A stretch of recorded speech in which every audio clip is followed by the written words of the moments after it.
Hi everyone, thanks for joining me for another Break for 8. Over the last week or so, I have been describing my formula, I guess, for surviving dementia care because as you know, it's definitely not a task for the faint of heart.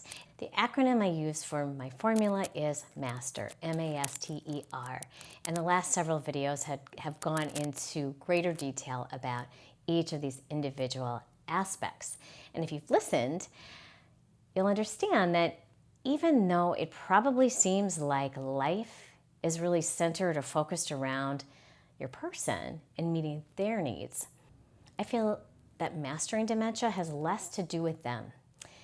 And it's more about you, the care partner. By now you probably know that I think the biggest asset, the best dementia care tool is you and your presence. And if that presence is stable and more calm than reactive, you'll have much more success guiding your person, and importantly, you'll feel better. You may be thinking, no kidding, but it's not that easy to bring calm and a stable presence, especially when they do something or they won't do something, right? The master formula lays out how to do this, how to take on dementia by increasing not only your knowledge and awareness about dementia, but also prioritizing your own needs, because you most likely are the one who is holding this whole thing together. You're responsible for much more than you ever asked for. Today, I thought I would just sum up the different components of MASTER, the MASTER approach. And just know that a more descriptive video on each of these steps has already been posted. So to start things off, the M in MASTER stands for meditation. Finding a way to return to stillness not only fuels your day, but can also increase your ability to recognize when your emotions or anxiety is building up. And if we can push the pause button, during stressful moments by using some grounding techniques like breathing or movement, that can help us regroup and regain composure. The A is a big part, a huge part, and it stands for approach. And by approach, I mean how we address our person, how we handle potentially challenging situations. Approach consists of all the things, all the dementia techniques that, by now you've probably become a little bit familiar with, or you've heard about them at least. Things like effective communication, both verbal and nonverbal communication, or using routine, or choosing how and when we introduce activity, and also doing some detective work to understand the why. Why you're met with resistance or refusal, or why a different strategy works when we pivot and we try a new approach. So A is a huge thing. S stands for support, or all the things that externally can build you up. T stands for time away. And in the video about time away, I describe kind of the trickier aspects of this, like how to introduce a helper when your person isn't quite on board with the idea of having someone else come in to help them. E is for energy management, which means being more mindful about how much energy we have in the day. Be more aware of that and mindful about where we're doling it out, where we're spending our energy. And then finally is R, and that stands for remember them. And different tips were shared to keep our memories of good times and the lovable qualities of your person alive, because these feelings and memories sadly can begin to fade pretty quickly when dementia enters the equation. You may have heard this favorite quote of mine, and it goes like this: bloom where you're planted. And this quote was originally attributed to St. Francis de Sales, who I believe lived like in the 1600s. So when you're a dementia care partner, let's face it, it can feel like we've been planted in a big pile of crap, right? Dementia can be really crappy. But when we begin to, master dementia, more often than not, you end up, blooming. You let go of trying to fix things that don't matter. You recognize when you don't have any control over situations or other people. When you're mastering dementia, you're not only, understanding your person's needs, but you're also recognizing your own needs, and you begin to prioritize your health and protect your energy. So in time, you get better at this. You get better at, understanding what to say, what not to say, how to sidestep conflict, how to introduce a difficult activity or a conversation, just with a little more ease, and you begin to have a little more success with this. And most of all, you give yourself permission not to be perfect, because dementia is a moving target. I say that a lot, and often it requires us to pivot when something new pops up, because it inevitably will. So I hope you found this Master Series helpful as I wrap things up today. And I thought what I would do for our meditation portion is to actually just repeat the meditation that I did a few days ago, because the recording actually got a little wonky, got a little bit messed up. So if this meditation sounds familiar, you'll know why. It's a repeat. So let's just go ahead and sit back and get comfortable as we begin our meditation for today. One of the reasons why I always present a meditation along with the education pieces, I realize mastering dementia is difficult, and we don't just all of a sudden implement all these things at once. I think that the biggest first step is just learning how to relax ourselves, to calm a nervous system that might be all out of whack. So that's why I offer meditation, and I think it's a good first step. It's a good first step if you're feeling like dementia, has you spinning out of control. So if you haven't implemented anything else, start with meditation. And then maybe you're also learning about dementia, and you're learning about different approaches like communication techniques, tips for how to get them to do XYZ, right? Start with those things, and the rest will come. So if your eyes aren't closed yet, please do that now.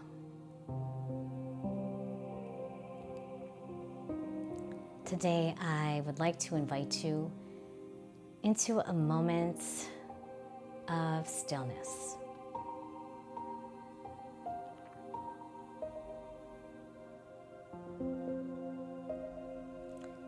So let's just begin by quieting our minds.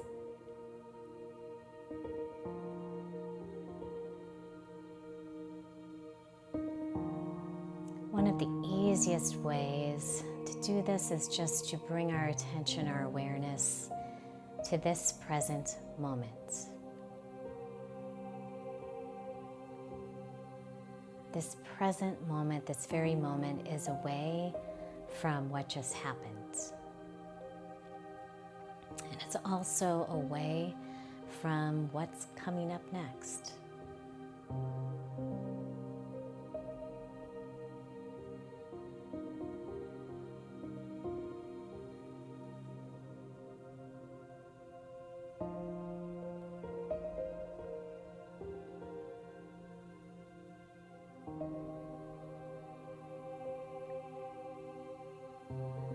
Philosopher and teacher Eckhart Tolle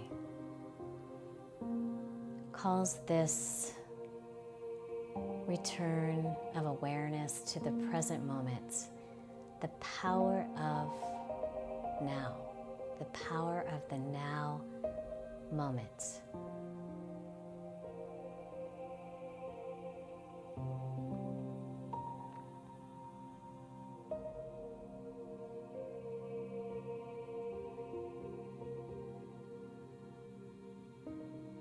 If you notice, when we bring our attention to this present moment,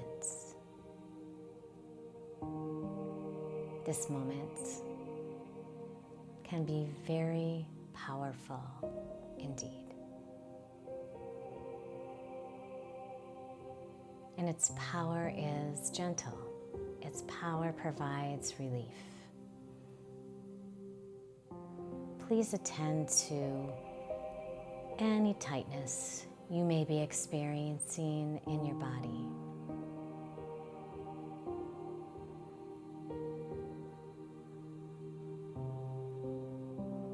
And notice your neck. Allow it to relax. Drop your shoulders away from your ears. Just releasing tension from your shoulders and your upper back.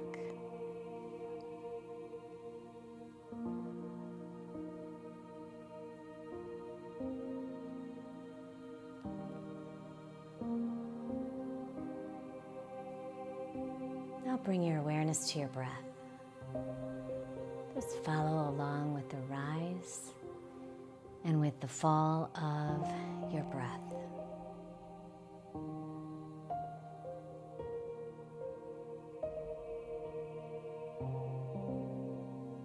Just allow that breath to help you sink a little bit deeper into the surface that is supporting you now.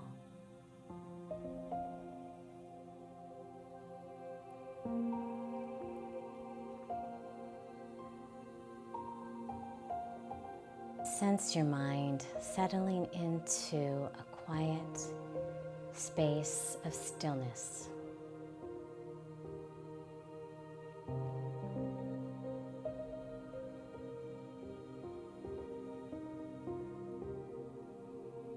If a distraction or an interruption enters your awareness, just please lead your attention back to the rise and the fall of your breath.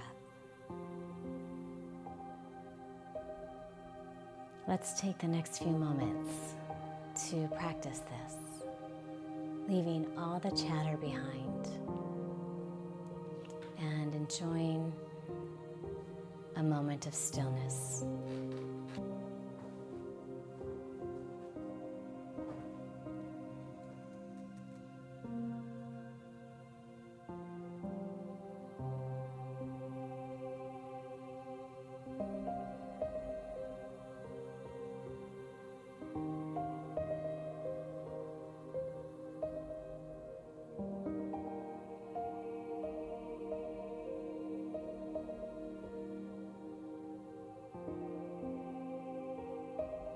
The intention in this moment is to invite you to experience the sensation of alert stillness.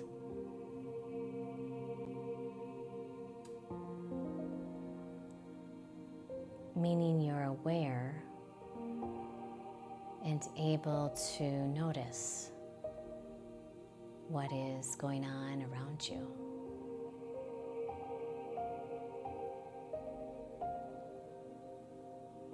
But your mind and your body are relaxed.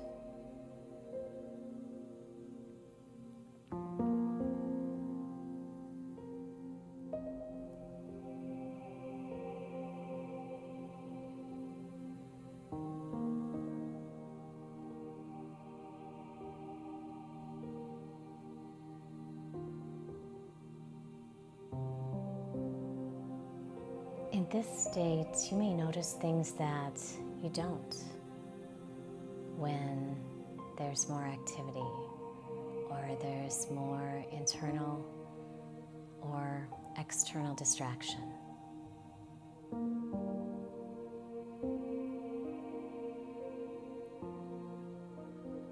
For example, you may notice the air, the gentle sensation of air resting on your cheeks.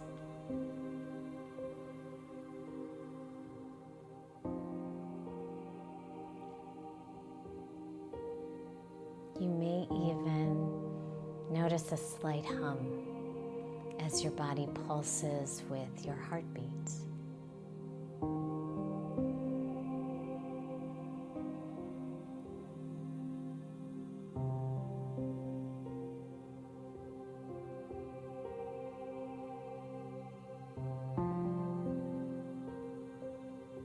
Remember, if you're interrupted by thinking, just draw your attention back to your breath. Your breath is always present to support you.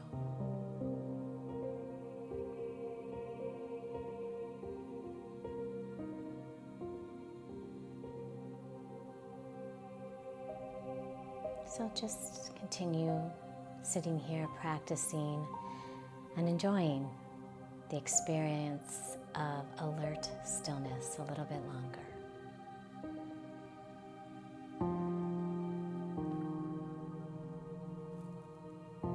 I'll see you next time. You've got this.